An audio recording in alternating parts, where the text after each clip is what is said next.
ETF index mutual funds నేర్చుకుని stock మార్కెట్లో రాణించాలనుకుంటున్నారా? వెంటనే ఈ నెంబర్కి కాల్ చేయండి. కార్తీక మాసం అనగానే నాకు ఫస్ట్ గుర్తొచ్చేది ఏంటో తెలుసు రమ్మ గారు, మీ కార్తీక పురాణమే.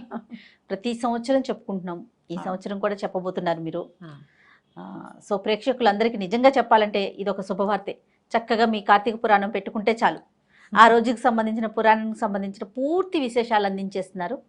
సో దీనికి మాత్రం స్పెషల్ థ్యాంక్స్, ధన్యవాదాలని చెప్పాలి, థ్యాంక్స్ కాదు. సుమన్ టీవీ వారి సౌజన్యంతో ఏటా ప్రతి కార్తీక మాసంలో ఎవరి ఇంట్లో ఎవరు ఆన్ చేస్తే వాళ్ళ ఇంట్లో 30 రోజులు చెప్పగలుగుతున్నాం. ఈ అవకాశం ఇప్పుడు నేను చెప్పడం వాళ్ళు వింటాం కాదు, చెప్పే అవకాశం రావడం కూడా ఎంత అదృష్టం, భగవంతుని దయ్యే కదా రమ్మగారు, అంతా కూడా అదే అనుకో. ఎవరైనా మన మాట వింటున్నారంటే ఆ మాట వినిపించే అవకాశం లభించడం ఉంది చూసావా, రాయించుకుని రావాలి. నేను అలా రైతుకు వచ్చాను, మీ వాక్కు రమ్మగారు అది అలా దొరికింది అంతే అవకాశం. అదిగోండి ఇదే రైట్. అయితే కార్తీక మాసం అనగానే కొన్ని అనుమానాలు సందేహాలు ఉంటాయండి.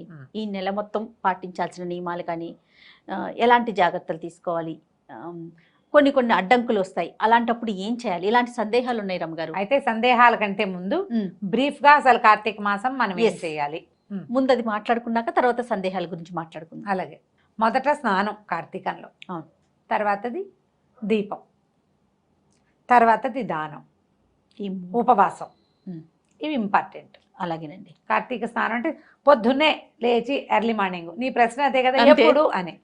ఎర్లీ మార్నింగ్ ముందు వాక్యాలు చెప్పేస్తా పూర్తి. తెల్లవారుజామున సూర్యోదయానికంటే ముందు, ప్రాతకాలం కంటే ముందే స్నానం చేయటం. ఈ స్నానము ఒట్టిగా ఇంట్లోనే కాకుండా వాపి కూప తటాకాదుల్లో స్నానం చేస్తే, అంటే నుయ్యి కానీ బావి కానీ దిగుడు బావి కానీ ఎక్కడైనా చెరువు కానీ, స్విమ్మింగ్ పూల్ కాదు స్విమ్మింగ్ పాండ్ కానీ నది కానీ, సముద్ర స్నానం నెలలో ఒకరోజు చేస్తాం. వీటిలలో ఎక్కడైనా స్నానం చేయటం. స్నానం చేసిన తర్వాత దేవాలయ దర్శనం ఒకటి ఇంపార్టెంట్గా చెప్తారు. కార్తీకానికి దీపం చాలా ముఖ్యం. ఇది ఆశ్వేజ మాసం తర్వాత వచ్చేటువంటి కార్తీకం అంటే శరద్ ఋతువు. ఇప్పుడు మనకి శ్వాసకోశాలకు సంబంధించినటువంటి సమస్యలు వస్తాయి, తప్పకుండా దీపం పెట్టుకోవాలి. ఆ దీపారాధన తాలూకు ఆ ధూమాన్ని పీల్చడం వల్ల ఆరోగ్యం బాగుపడుతుంది. కార్తీక దీపంలో పరమేశ్వరుడు ఉంటాడు, ఇది మెయిన్. తర్వాత దానం చేసుకోవటం. దానాలు రకరకాలు, చాలా రకాల దానాలు చేయొచ్చు. తిలాదానం చేయటం, బట్టలు వస్త్రదానం చేయటం, దీపదానం చాలా అఖండమైన ఫలితాన్ని ఇస్తుంది. రకరకాల దాన ప్రక్రియలు. తర్వాత దేవాలయ దర్శనాలు, ఇంట్లో దీపం పెట్టుకోవటం, దేవాలయంలో దీపం పెట్టుకోవటం. చివరిగా ఉపవాసం. కార్తీక నక్తాలని చేస్తారు. పగలల్లా ఉపవాసం అంటే రాత్రి చుక్కలు చూశాక భోజనం చేయటం నక్తం అంటారు. నక్తము అంటే రాత్రి, కార్తీక నక్తాలు అదే దాని పేరు. లేదా పొద్దున భోజనం చేసేసి రాత్రిపూట ఉపవాసం చేయటం. ఒకటి కార్తీకంలో నక్తాలు చేస్తారు, లేకపోతే పర్వదినాల్లో ఉపవాసం ఉండొచ్చు. అవి ఎట్లా 4 సోమవారాలు, తర్వాత 2 ఏకాదశులు, పౌర్ణమి, అమావాస్య, ఈ తిథుల్లో ఉపవాసం చేయటం. పగలు ఉపవాసం ఉండటం, సాయంకాలము దీపారాధన చేసుకోవటం, భోజనం చేసేయటం. ఈ విధానాల్లో దేన్నైనా తీసుకోవచ్చు. అయితే కార్తీకం అనగానే మనం శివారాధన స్పష్టంగా వింటాం. కానీ ఈ నెలలో ఉన్న ప్రత్యేకం ఏంటంటే, మనం ఒక ప్రధానమైన సంగతి చెప్పుకోవాలి. మా భగవంతుడు కృష్ణుడు చెప్పాడు, మాసానాం మార్గశీర్షోహం అని. నేను మాసాల్లో మార్గశీర్షాన్ని అని చెప్పినప్పటికీ కూడా మార్గశీర్షానికి లేని ఒక అత్యద్భుతమైన ప్రత్యేకత ఈ కార్తీక మాసానికి ఉంది. ఎందుకంటే ప్రథమగా ఆరాధన తీపుచ్చుకునేవాడు శివుడైనప్పటికీ కార్తీక దామోదర ప్రీత్యర్థమని సంకల్పం చెప్పే శివారాధన చేస్తాం. ఇప్పుడు దామోదరుడు కార్తీకానికి అధిదైవం. అవును. ఈ దామోదరుడు విష్ణు స్వరూపుడు. విష్ణువు నడుముకి తాడు కట్టబడినటువంటి కృష్ణ స్వరూపమే దామోదర స్వరూపం. ఆయనను తలుచుకుని నువ్వు ఏదైనా చెయ్యి. ఆయన తలుచుకుని స్నానం చేయి, ఆయన తలుచుకుని దీపం పెట్టు, ఆయనే తలుచుకుని దానం చేయి, ఆయనే తలుచుకుని శివారాధన చెయ్యి. ఎంత అద్భుతం కదా. ఏదైనా నేను ఒక్కటే అని మేమిద్దరం ఒకటే కదండి. మేమిద్దరం ఒకటే. శివకేశవుల అభేదాన్ని స్పష్టంగా తెలియచేసేదే ఈ కార్తీక మాసం. అద్భుతం. ఇది అత్యద్భుతమైన వ్యవహారం. ఇదైతే ఈ శివారాధన, శివలింగానికి శివారాధన చేస్తూనే విష్ణు స్వరూపమైన సాలగ్రామ ఆరాధన చేయటము, సాలగ్రామాన్ని దానం చేయటము కార్తీకంలో విశేషమైనవి. ఈ నెలలో విష్ణువుని తులసితోటి పూజించటం, తులసితో పాటు ఉసిరి చెట్టును కూడా ఉంచి రెండింటిని కలిపి పూజించటం, ఇట్లా తులసి పూజ కూడా చాలా ప్రాధాన్యతని సంతరించుకుంటుంది. చూడు, శివప్రీతి కోసం అభిషేకాలు చేస్తూ విష్ణు ప్రీతి కోసం తులసి పూజ చేసుకుంటాం. దీపాలు తులసి దగ్గరే పెడతాం. ఇలా శివకేశవుల ఇద్దరి ఆరాధన కుదిరేటువంటి ఈ మాసంలో ఏదైనా ఒక్క రోజైనా ఉపవాసం, ఒక్క రోజైనా దీపారాధన, ఒక్క వస్తువైనా దానం చేయటం, ఒక్క రోజైనా నదీ స్నానం చేయటం, ఒక్కసారైనా దేవాలయానికి వెళ్ళటం కూడా నెలంతా చేసిన ఫలితాన్ని ఇస్తాయి. పైగా సంవత్సరంలో ఉండే 12 నెలలు 11 నెలలు ఒక ఎత్తు, ఈ ఒక నెల ఒక ఎత్తు. ఎందుకంటే ఈ నెలలో ప్రతిరోజు పర్వదినమే. ఏ రోజైనా ఆరాధన చేసుకోవచ్చు. ఈ తిథిలో కొన్ని ప్రత్యేక తిథులు ఉన్నాయి. ఏ తిథికి ప్రత్యేకత లేకపోయినా కూడా నువ్వు పూజ చేసుకోవచ్చు. అది కూడా నెల చేసిన ఫలితాన్ని ఇస్తుంది. అంత ప్రత్యేకమైన మాసం కాబట్టి కార్తీకం మీద చాలా ఆసక్తిగా ఉంటుంది. మనం పైన చెప్పుకునే వ్యవహారాలన్నీతో పాటుగా పురాణ శ్రవణం అనేది ఒక పెద్ద వ్యవహారం. అవునండి. ఈ పురాణము ఎవరైనా చెప్తుంటే వినొచ్చు, స్వయంగా చదువుకోవచ్చు. పైవేవి చేయలేకపోయినా, ఏవి దీపము, దానము, స్నానము, వ్యవహారాలు ఏమి చేయలేం. అనారోగ్యం, ఆరోగ్యం సహకరించకపోవచ్చు. ఏదైనా గర్భవతులు, చంటి పిల్లల తల్లులు, ఇంట వంట లేదు, ఎవరు చెయ్యరు, మన సంప్రదాయంలో లేదు, అయినా కూడా పురాణం వినొచ్చు. దానికి ఎటువంటి అడ్డంకులు ఏ ఆటంకాలు లేవు. ఇవన్నీ చేసిన వాళ్ళకి ఎలాంటి ఫలితం లభిస్తుందో పురాణ శ్రవణం చేసిన వాళ్ళకి కూడా అంత ఫలితం లభిస్తుంది. ఇప్పుడు ఇన్ని లక్షల మందికి పురాణాన్ని వినిపించే వాళ్ళ దానికి ఏం లభిస్తుందో చెప్పు నువ్వు. మహాద్భుతం కదా రమ్మగారు, ఇంకా మాటల్లో చెప్పలేరేమో బహుశా. అంతే. కాబట్టి ఈ వీటిలలో ఏదైనా చేయొచ్చు. ఇది టోటల్గా కార్తీక మాసంలో మనం ఆచరించవలసింది. ఇంకొక ఫైనల్ టచ్ ఏంటంటే, కార్తీకంలో నది స్నానం ముఖ్యమైనది, సముద్ర స్నానం చాలా అద్భుతమైంది. దీంతో పాటుగా వనభోజనం ఒకటి చాలా ప్రముఖమైంది. వనభోజనానికి ఎవరైనా పిలిస్తే నిరాకరించకుండా చక్కగా వెళ్ళండి. ఏమైనా ఎక్కువ ఔషధ వృక్షాలున్న ఫామ్ హౌసుల్లోకి వెళ్ళగలిగితే ఇక మీ అదృష్టం అది. అంతే. అలాంటి అవకాశం లభించడమే అదృష్టం. అందరం కలిసి వెళ్ళి భోజనాలు చేసి తంబోలా ఆడుకోవడానికి మాత్రం కాదు అది. ఎందుకంటే మనం ఇన్ని వృక్షాలు ఉన్న చోటకు వెళ్తే ఆ ఎక్కువ ఆక్సిజన్ని పీల్చగలగటమే మన అదృష్టంగా భావించాలి.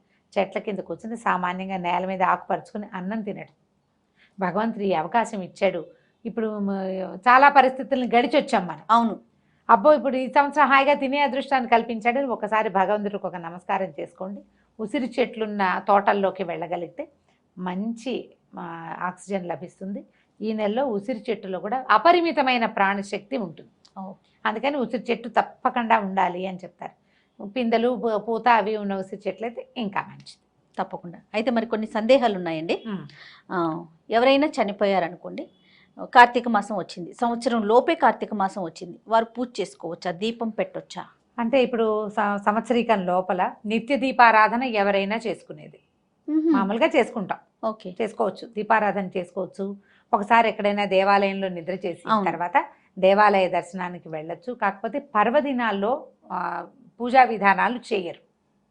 సంవత్సరం లోపే దేవాలయ దర్శనానికి వెళ్ళొచ్చు. ఏవో కొన్ని కమ్యూనిటీస్లో అది ఏడాది పాటు గుళ్ళోకి వెళ్ళకూడదనే నియమం ఉంటుంది, కానీ అలా చెప్పటం లేదు జయ. కొండలు ఉన్న ఎక్కే చోటికి వెళ్ళకూడదని ఒక సిద్ధాంతం చెప్తారు. కొండలు ఎక్కే దేవాలయాలకి వెళ్ళకూడదు అని. మేము పాటించలేదు జయ. మేము మా పురోహితుని అడిగితే మొక్కులు తీర్చుకోవద్దు కానీ దేవాలయ దర్శనానికి వెళ్ళమన్నారు. ఓకే. ఇప్పుడు కూడా మనం ఏడూర్లు ఈ సంవత్సరీకాల లోపల మీరు ఏదైనా దేవాలయానికి వెళ్తే గోత్రనామాలు చెప్పి అర్చన చేయించుకోకూడదు. దేవాలయ దర్శనం చేసుకోవచ్చు, ఏమీ తప్పులేదు.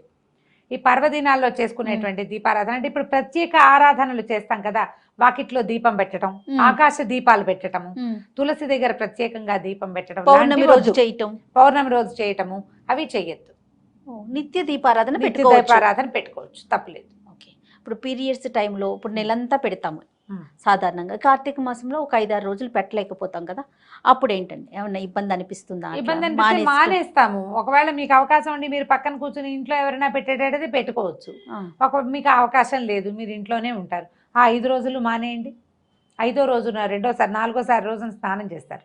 5వ రోజున కూడా మళ్ళీ తలస్నానం చేసి అప్పుడు దీపం పెట్టుకోవచ్చు. ఏమైనా చాలా శారీరక ఇబ్బందులు గనక ఉంటే, మీకు చికాకు అనిపిస్తే మీ మనసుకేసుమి అది, ఒకవేళ చికాకుగా ఉంటే ఆ 2 రోజులు ఇంకో 2 రోజులు మానేసుకోండి, తర్వాత దీపాలు కంటిన్యూ చేయొచ్చు. ఈ పోయిన 7 రోజుల పుణ్యాన్ని నేను ఎలా సంపాదించాలని దిగులు పడద్దమ్మా. ఎవరికి ఏది ప్రాప్తమో ముందే చెప్పుకున్నాం కాదు, ఇక్కడ రాసుకొస్తాం మనమని కదా. కాబట్టి వస్తుంది, వచ్చే సంవత్సరం ఫినిష్ చేసుకుంటాం. అయినా కార్తీకంలో ఒకరోజు దీపం పెట్టినా చాలు, ఒకరోజు స్నానం చేసినా చాలు అని చెప్తున్నాం. పదే చెప్తున్నాం. ఇది కార్తీక్ పురాణంలో చెప్పింది, మన మాట కాదు, పురాణంలో చెప్పబడిన మాట. పురాణాల్లో మన ఋషులు ఆల్రెడీ మనకి చెప్పారు, అదే కదా ప్రమాణం మనకి. కాబట్టి పోయిన ఈ రోజులు అని దిగులు పడి బాధపడద్దు. కుదిరితే చేసుకోండి, కుదరకపోతే మానేయండి. సత్యనారాయణ వ్రతాలు చేసుకుంటారు, కేదారేశ్వర వ్రతం చేసుకుంటారు కార్తీకంలో, ఏకాదశుల్లో చేసుకోవచ్చు. మీ ఓపిక, ఈ రోజు తప్పించి ఇంకో రోజు చేసుకోండి అంతే. ఓకే. నూనెని ఎలాంటి నూనె వాడాలి రమ్మగారు? ఇప్పుడు నెల రోజులు మనం దీపం పెట్టుకుంటాం, తులసి దగ్గర పెడతాము, కొంతమంది గుమ్మాల దగ్గర కూడా పెట్టుకుంటారు కదా, ఎలాంటి నూనె మంచిది, ఎలాంటి తైలం? దేవుడి దగ్గర అయితే ఆవు నెయ్యి, లేదా ఆవు నెయ్యి రోజు పెట్టలేము అనుకుంటే పర్వదినాల్లో ఆవు నెయ్యి. వాకిళ్ళల్లో నువ్వుల నూనె. నువ్వుల నూనెలో దీపం నూనె తేవద్దు, అంటే దీపం నూనె అని ప్రత్యేకంగా కనపడుతుంది, అది పూర్తి స్థాయి నువ్వుల నూనెగా మాత్రం భావించబడట్లేదు, కాదు. అవును. కాబట్టి మంచి నువ్వుల నూనె, ప్రశస్తమైన నూనె పడుకోండి. ఇళ్ళల్లా పెట్టకండి దీపాలు, ఒక్క దీపమే పెట్టుకోండి తులసి దగ్గర. చాలా లీటర్ నూనె నెలకు వచ్చేస్తుంది మనకి. అవును. చాలా పెడితే బోళ్ళంత నూనె కావాలి, బోళ్ళు ఖరీదు అని బాధగా ఉంటుంది. ఇబ్బందులు ఎవరికైనా ఉంటాయి కదా, ఆర్థికమైన ఇబ్బందులు తప్పవు, ఆలోచిస్తాం. అవును. ఎలాగోలాగా ఏదో ఒకటి పెట్టద్దు. పోనీ ఇన్ని రోజులు పెట్టలేరు, కేవలం పర్వదినాల్లో మాత్రమే పెట్టండి, మంచి నూనెతోటి పెట్టండి. ఆ దీపము దైవానికి చేరుతుంది ఒకటి, దానివల్ల మనకి కొంత ఆరోగ్యానికి, పర్యావరణానికి మేలు జరుగుతుంది. ఈ రెండింటిని గట్టిగా ఆలోచించండి, ఇదే ఇంపార్టెంట్. నెలంతా ఏదో ఒక నూనెతో దీపం పెట్టడం కాదు, పెట్టిన దీపం సజావైనది కావాలి మనకి. ఎందుకంటే ప్రధానంగా ఇప్పుడు తైలే లక్ష్మి జలే గంగా అని చెప్తారు. ఆ జలంలో గంగ ఉంటుంది కాబట్టి స్నానం చేయాలి, తైలంలో లక్ష్మి ఉంటుంది కాబట్టి వెలిగించాలి. తైలము అంటే ఏమిటి? తిలల నుంచి తీసింది, నువ్వుల నూనె. తర్వాత రమ్మగారు, ఇప్పుడు నది స్నానం, సముద్ర స్నానం కూడా చేయాలనుకుంటున్నాం కదా, మరి ఇప్పుడు అవకాశాలు ఉండవు, అప్పుడు ఏంటండి? నది పరివాహక ప్రాంతాల్లో పల్లెటూళ్ళల్లో ఉండేవాళ్ళు అదృష్టవంతులు. పూర్వమట మనకి ఎక్కడ మాఘ పురాణాల్లోనో కార్తీక పురాణాల్లో కూడా చెప్తారు, అట్లా వీళ్ళ ఊరంతా వెళ్ళిపోయి నది ఉన్న ప్రాంతానికి వెళ్ళి అక్కడ నివసిస్తారు. ఈ మాసం అంతా తీర్థానికి వెళ్తారు, ప్రతిరోజు పిల్లల్ని అక్కడికి తీసుకెళ్తారు, దూరం వెళ్ళి పూజ చేసుకుని తిరిగి వస్తారు. అది వేరే పనులు చేయరు, ఈ పని చేసేవాళ్ళట ఇది వరకు. Okay okay. మా వాళ్ళు ఎవరో 2-3 కూడా అట్లాగే చెప్తారు, నదులున్న ఊళ్ళల్లోకి వెళ్ళిపోయి ఉండిపోతాము చేసుకునే వాళ్ళము అని. రోజు నదీ స్నానం కోసం మా అమ్మగారు అట్లా వెళ్ళేవారు, రాజమండ్రి వెళ్ళిపోతుండేవారు స్నానం చేయటం, రోజు గోదావరిలో స్నానం చేయటం కోసం. అవకాశం ఉంటే సరే.